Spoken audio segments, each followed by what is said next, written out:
like to deliver treatment in the least invasive way possible, utilizing often blood vessels to navigate into the site of disease. And when I say to navigate into the site of disease using blood vessels, it's easy to think about the body from the perspective of blood vessels looks a lot like a tree with branches. And tumors, many of them, most of them, have a tendency to draw more blood from their branches. So if I can navigate using tiny catheters to get to where the blood flow is going to the tumor and not to normal tissue, I can deliver treatment at the end of the catheter tip, which is 1 or 2 millimeters across.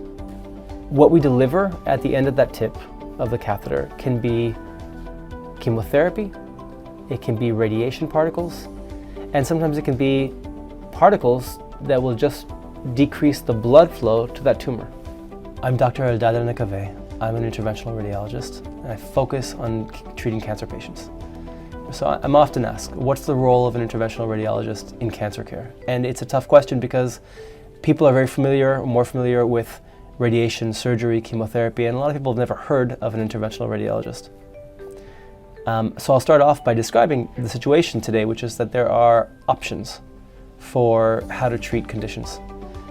There's surgery, there's chemotherapy, radiation, and then there's interventional radiology.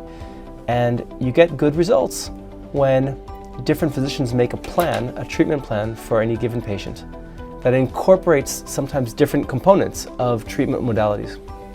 When you discuss a patient with a colleague, and when you meet a patient, you want to know, what is success? What's our goal? So our goal can be to keep a patient on the transplant list.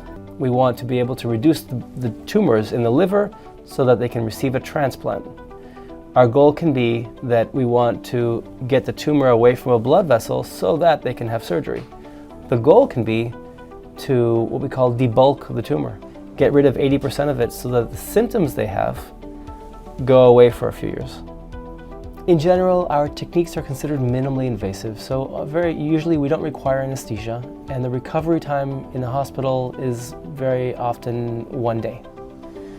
And so patients who are physiologically not able to undergo anesthesia, have significant surgical intervention, may still be amenable to treatment with a catheter. So those are the people who are maybe older, have multiple other diseases, and physiologically maybe can't tolerate a lot of surgery. They can still have interventional radiology.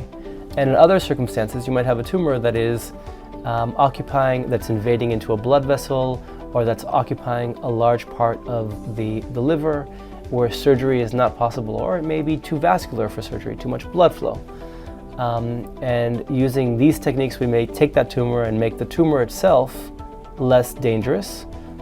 We also have ways of decreasing flow to the tumor and thereby increasing flow to the rest of the liver, so actually growing the rest of the liver.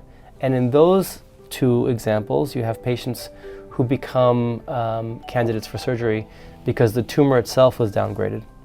I've had some experiences with patients who only got to me because they researched on their own. A patient whose mother did the research. And this is a patient who was, when I met her, she was in a wheelchair and she had decreased blood flow to her leg. And we were able to get her up, and she no longer needs a wheelchair or crutches. And it's been just under a year. Expectations there were set that we're going to look at this after a year. And we're about 10 months in now, but I don't anticipate treating her again.